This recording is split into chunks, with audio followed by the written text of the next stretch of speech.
സവാള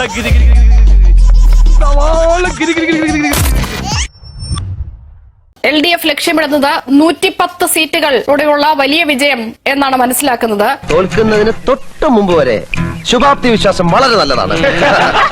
ആ വിജയത്തിലേക്കുള്ള ആത്മവിശ്വാസത്തിന്റെ അടിത്തറ എന്താണ്? സർക്കാരിന്റെ വികസന നേട്ടമാണെങ്കിൽ എന്നെ കാണിക്കാനുള്ള പതിവ് നാടകമൊന്നും വേണ്ട. ഇപ്പോൾ ഈ AK ബാലനെ പോലുള്ളവർ ജമാഅത്തെ ഇസ്ലാമി പോലുള്ള വിഷയങ്ങൾ എടുത്തിടുകയും മാറാട് കലാപം ഓർമ്മിപ്പിക്കുകയും മുഖ്യമന്ത്രി അത് ഏറ്റെടുക്കുകയും ചെയ്യുകയൊക്കെ ചെയ്യുന്നത് എന്തിനാണ്? അങ്ങ് വാർത്താ അവതരണം നടത്തിക്കൊണ്ട് പറഞ്ഞ പല വാചകങ്ങളോടും കണക്കറ്റ വിയോജിപ്പ് പ്രകടിപ്പിക്കേണ്ടതായിട്ടുണ്ട്. ഇത്രയും കാലമായിട്ട് ഈ നീർക്കോലിക്ക് ഒരു ഇംപ്രൂവ്മെന്റ്സ് ഉണ്ടായില്ലല്ലോ. അപരമത വിദ്വേഷത്തിന്റെയും വെറുപ്പിന്റെയും ഒക്കെ സന്ദേശം പ്രചരിപ്പിക്കാൻ ശ്രമിക്കുന്നു എന്ന് അങ്ങ് പരോക്ഷമായി പറയാൻ ശ്രമിച്ചു. നീ കിടന്നങ്ങനെ ഉരുളൊന്നും വേണ്ട.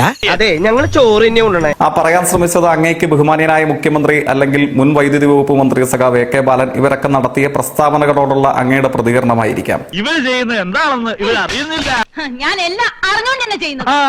ഇങ്ങനെയാണ് എല്ലാ കാര്യത്തിലുള്ള തന്റെ അറിവ്. നമ്മൾ മനസ്സിലാക്കേണ്ടത് ജമാഅത്തെ ഇസ്ലാമിയെ വിമർശിക്കുമ്പോൾ ഏതെങ്കിലും ഒരു സവിശേഷകരമായ മതവിശ്വാസത്തെ അല്ല വിമർശിക്കുന്നത്. എന്താ മനസ്സിലായില്ലല്ലേ? നീ ഒന്ന് തെളിച്ചു പറ.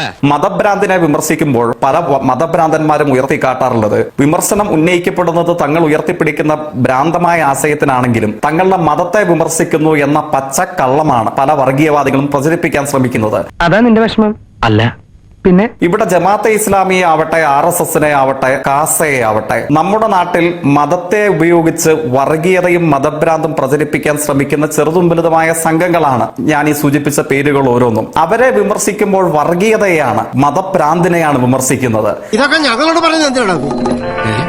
ആ മതഭ്രാന്തിനെ വിമർശിക്കുന്ന ഘട്ടത്തിൽ അത് മതത്തെയാണ് എന്ന നുണ പ്രചരിപ്പിക്കാൻ ശ്രമിക്കുന്നത് ഈ വർഗീയ ഭ്രാന്തന്മാരാണ്. ആ പ്രചരണത്തിന്റെ പ്രചാരകരായി മതനിരപേക്ഷവാദിയായ ഒരു മലയാളിയും ഒരു മനുഷ്യനും മാറാൻ പാടില്ല എന്നുള്ളതാണ് ആ കാര്യത്തെ സംബന്ധിച്ച് സൂചിപ്പിക്കാനുള്ളത്. അത് ശരി. ഞാൻ വെറും മണ്ണുണ്ണി കിഴങ്ങേശ്വരനാണെന്ന് നിങ്ങൾ വിചാരിച്ചല്ലേ? കേരളത്തിന്റെ മതനിരപേക്ഷമായ ചട്ടക്കൂട് ഇന്ത്യക്ക് പ്രതീക്ഷ നൽകുന്ന ഇന്ത്യയിലെ തന്നെ ഏറ്റവും ശക്തമായ സാന്ദ്രതകളിലെ ഒന്നാണ്. അതിനെ അപായപ്പെടുത്താൻ ശ്രമിക്കുന്ന സംഘങ്ങളാണ് ഇപ്പൊ വിമർശനം ഉന്നയിക്കപ്പെട്ടിട്ടുള്ള ഈ സംഘടനകൾ ഓരോന്നും. എന്നിട്ട് ബഹുമാനിയനായ മുഖ്യമന്ത്രി തന്നെ വാർത്താ സമ്മേളനത്തിൽ പറഞ്ഞു, ഞാൻ മനസ്സിലാക്കുന്നു, അദ്ദേഹം പറഞ്ഞത് എന്താണ്? ഞങ്ങൾക്ക് കനകൂലുമാരൊന്നുമില്ല, ഞങ്ങളുടെ കനകൂലു ജനങ്ങളാണ്. നീ എന്താ ഉദ്ദേശിച്ചത്? അതായത് കഴിഞ്ഞ 9.5 ആണ്ടോളം കാലം കേരളത്തിലെ ജനങ്ങൾ അനുഭവിച്ചറിഞ്ഞ സർക്കാരിന്റെ പ്രവർത്തനങ്ങൾ, ആ പ്രവർത്തനങ്ങൾക്കുള്ള അംഗീകാരം അത് വോട്ടായി മാറുമെന്ന ആത്മവിശ്വാസമാണ് ഞങ്ങളെ നയിക്കുന്നത്. 10 വർഷങ്ങൾക്ക് പുറകിൽ 2016 പുറകിൽ UDFന്റെ ഏറ്റവും ഒടുവിലത്തെ മന്ത്രിസഭാ കാലയളവിലെ കേരളം എന്ത് 2026 നിയമസഭയിലേക്ക് നടന്നു നീങ്ങുന്ന ഈ ഘട്ടത്തിൽ ഇപ്പോഴത്തെ കേരളം പർവ്വത സമാനമായ എത്രയെത്ര മേഖലകളുടെ നേട്ടങ്ങൾ, ഇതൊക്കെ കേട്ടിട്ട് വൈറ്റമിൻ സി ചോർന്ന് പോണു വിക്രമ, അത്ഭുതാവഹമായ മുന്നേറ്റങ്ങൾ ഈ ട്രാക്ക് റെക്കോർഡെ ചൂണ്ടിക്കാണിച്ചിട്ടാണ് ഞങ്ങൾ മിഷൻ 110 എന്ന സ്വപ്നതുല്യമായ പ്രഖ്യാപനത്തിലേക്ക് UDF അധികാരത്തിൽ വന്നാൽ ജമാഅത്തെ ഇസ്ലാമിയാകും ആഭ്യന്തരം ഭരിക്കുക, മാറാട് കലാപം പോലുള്ളവ ആവർത്തിക്കപ്പെടും. താങ്കൾ തുടക്കത്തിൽ പറഞ്ഞതുപോലെ ഒരു സംഘടനയുടെ നിലപാടിനെ എന്ന് പറഞ്ഞാൽ താങ്കളുടെ വാക്കുകളിൽ പറഞ്ഞാൽ മതവിദ്വേഷം പുലർത്തുന്ന, അപരമതദ്വേഷം പുലർത്തുന്ന സംഘടനയല്ല വിമർശിച്ചത്. UDF അധികാരത്തിൽ വന്നാൽ ജമാഅത്തെ ഇസ്ലാമിയാകും ആഭ്യന്തര വകുപ്പ് ഭരിക്കുക, മാറാട് കലാപം പോലുള്ളവ ഉണ്ടാകും എന്നുള്ള AK ബാലന്റെ നിലപാട് പാർട്ടിയുടെ ഔദ്യോഗിക നിലപാടാണ് എന്ന് തന്നെയല്ലേ മുഖ്യമന്ത്രിയുടെ ഇന്നത്തെ വാക്കുകളിലൂടെ മനസ്സിലാക്കേണ്ടത്? എല്ലാം പൊളിയൊന്നും ഉറപ്പായല്ലേ? എന്നെ കൊണ്ടൊന്നും പറയിപ്പിക്കണ്ട, ഇത്രയൊക്കെ വരുത്തി വെച്ചിട്ട്. ബഹുമാനിയനായ AK ബാലന്റെ പ്രസ്താവനയുടെ ചരിത്ര യാഥാർത്ഥ്യം എന്താണ്? നമ്മളുടെ കേരളത്തിൽ അപൂർവമെങ്കിലും ഇത്തരം വർഗീയ കലാപങ്ങളുടെ ശ്രമങ്ങൾ, കലാപങ്ങൾ 1, 2, 3 തവണ ഉണ്ടായിട്ടുണ്ട്. അതിപ്പോ പ്രത്യേകം പറയാനുണ്ടോ? ഏതു സമയത്തും കേരളത്തിന്റെ ചരിത്രത്തിൽ അപൂർവങ്ങളും അത്യപൂർവമായി ഉണ്ടായിട്ടുള്ള ഏത് വർഗീയ കലാപത്തിന്റെ ഈ നാൾ വഴി നിങ്ങൾ പരിശോധിച്ചു നോക്കുക. അവിടെ ആ വർഗീയ ശക്തികൾക്ക് മുമ്പിൽ മുട്ടിലിടിച്ചു നിൽക്കുന്ന, അല്ലെങ്കിൽ ശിരസ് കുലിച്ച് നട്ടല് വളച്ചു നിന്നിരുന്ന കോൺഗ്രസ് നേതൃത്വം നൽകുന്ന UDF ഗവൺമെന്റുകളുടെ കാലയളവിലായിരുന്നു കേരളത്തിൽ എപ്പോഴും വർഗീയ കലാപം ഉണ്ടായിട്ടുള്ളത്. ഓ, നിങ്ങൾക്കൊന്നും അറിഞ്ഞുകൂടല്ല. ആർക്കൈവുകൾ പരിശോധിക്കുമ്പോൾ മനസ്സിലാകുന്ന മറ്റൊന്നുകൂടി ഉണ്ട് CJ.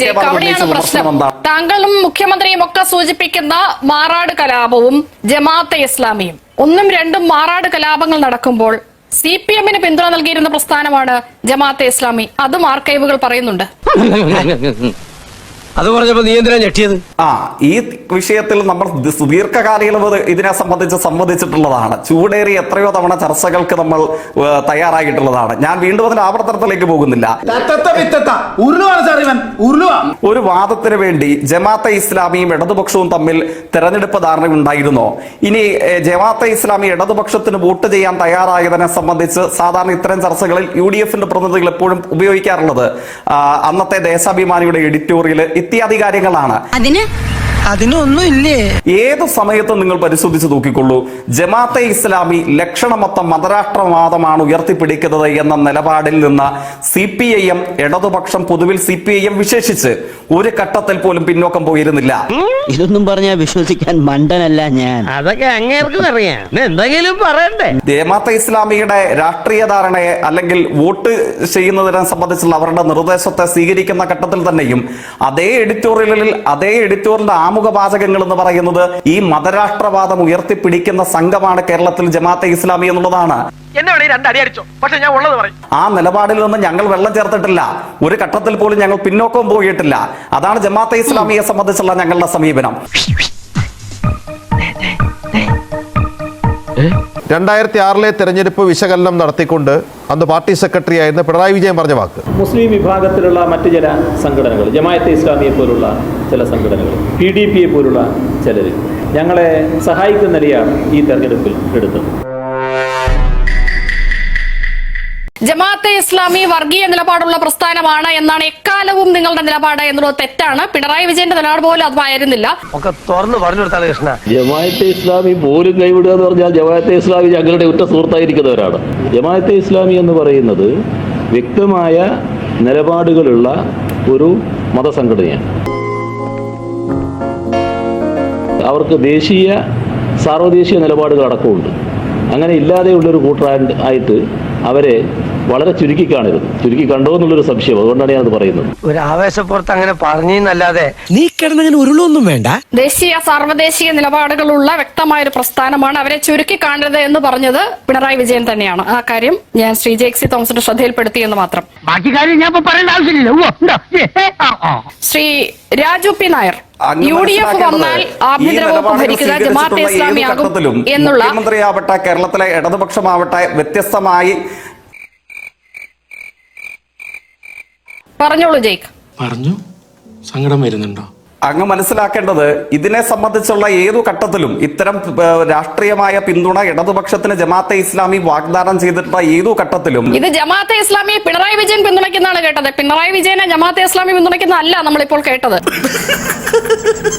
ജയ്ക്ക് എല്ലാ കാര്യങ്ങളെ കുറിച്ച് പഠിച്ചിട്ടുണ്ട്. ലോകങ്ങളെ കുറിച്ച്, രാജ്യത്തിന്റെ പുറകാലം നടക്കുന്ന കുറെ പ്രശ്നങ്ങളെ കുറിച്ച് ജയ്ക്ക് പഠിച്ച്. ജയ്ക്ക്, നിങ്ങളുടെ പാർട്ടി ഇവിടെ ഭരിക്കുന്നില്ലേ? 10 കൊല്ലമായി ഭരിച്ചില്ലേ? 1 ലിറ്റർ പാലിനെന്താ വില അറിയോ? എന്നെ അങ്ങനെ മണ്ടനാക്കല്ലേ. സാധാരണക്കാരന്റെ 4 അരി മേടിക്കാൻ എത്ര രൂപ കിട്ടുന്ന അറിയോ? ഒരു നേരത്തെ പണിക്ക് പോയാൽ എത്ര കിലോ അരി മേടിക്കാൻ സാധിക്കുമെന്ന് ജയിക്കാൻ അറിയാൻ പറ്റുമോ? കാലത്ത് ഓടിച്ചിട്ട് കൊല്ലുക, തല്ലിക്കൊല്ലുക, വെട്ടിക്കൊല്ലുക, ബോംബെറിഞ്ഞു കൊല്ലുക. അങ്ങനെ ഇലക്ഷനിൽ തോറ്റു കഴിഞ്ഞാൽ ആ വീട്ടിൽ പോയിട്ട് അവിടെ വെട്ടിക്കൊല്ലുക, അവിടെ കല്ലെടുത്ത് എറിയുക. ഇതല്ലേ നിങ്ങളുടെ ആഭ്യന്തര വകുപ്പ് കൈകാര്യം ചെയ്യുന്നത്? നിങ്ങളുടെ വിദ്യാഭ്യാസ വകുപ്പ് കൈകാര്യം ചെയ്യുന്ന വ്യക്തിക്ക് ഉച്ചക്കഞ്ഞിക്ക് കൊടുക്കാൻ പ്രാപ്തിയില്ലാത്തതിന്റെ അടിസ്ഥാനത്തിൽ പോഷക അഭിയാന്റെ രീതിയിലല്ലേ കൃത്യമായിട്ട് കേന്ദ്ര സർക്കാർ ഇടപെട്ടല്ലേ ഉച്ചക്കഞ്ഞി കൊടുക്കാൻ സാധിച്ചേ? ഞാനൊരു സത്യം പറഞ്ഞ് വിശ്വസിക്കൂ. എനിക്കത് ഓർമ്മയില്ല. നിങ്ങളുടെ വനം വകുപ്പ് കൃത്യമായിട്ട് PSCയുടെ കാര്യം നടത്തുന്നത് ആരാണ്? PSC മെമ്പർമാർക്ക് കാശ് കൂട്ടിക്കൊടുത്ത നിങ്ങൾക്ക് നിങ്ങളുടെ വനം വകുപ്പല്ലേ യഥാർത്ഥ PSC? നിങ്ങളുടെ വന്യമൃഗങ്ങളല്ലേ യഥാർത്ഥ PSC? നിങ്ങൾ ഭരിക്കുമ്പോ കാട്ടുപോത്ത്, ചക്കക്കൊമ്പൻ, അരിക്കൊമ്പൻ, ഇവരൊക്കെയല്ലേ ഇവിടുത്തെ വരിക? അവർ വരിക, കൊല്ലുക, എന്നിട്ട് ഇവര് പോയിട്ട് 10 ലക്ഷം റുപ്യ കൊടുക്കുക, ജോലി കൊടുക്കുക. അവരല്ലേ ജോലി കൊടുത്തോണ്ടിരിക്കുന്നത്? ഇത് വലിയ പുലിവാലായല്ലോ എന്റെ ഈശ്വരൻ. ആവശ്യങ്ങൾ പരിഹരിച്ചു കൊടുക്കാൻ പ്രാപ്തിയില്ലാത്ത ഒരു സർക്കാരും. കിട്ടിയല്ലോ, കിട്ടി. ഓക്കെ, അപ്പൊ ഞാൻ പോട്ടെ. എന്റെ കാര്യം കൂടെ ഒന്ന് പറയടാ. ഈ പാവത്തിന് ഒന്ന് അഡ്ജസ്റ്റ് കൊടുത്തേക്ക്. സർക്കാർ പരാജയപ്പെടുമ്പോൾ ചോദ്യം ചെയ്ത് അത് കൃത്യമായി കൈകാര്യം ചെയ്യാൻ സാധിക്കാത്ത ഒരു പ്രതിപക്ഷവും ജാതി മത വർഗ സംഘടനകളെ കഴുത്തിലും കാട്ടിലും ഒക്കത്തും വെച്ച് കെട്ടിയിട്ട് ഇവർ പറയാണ് ഞങ്ങൾ 100ലേക്കും 110ലേക്കും കയറാമെന്ന്. തീരുമാനമായല്ലോ.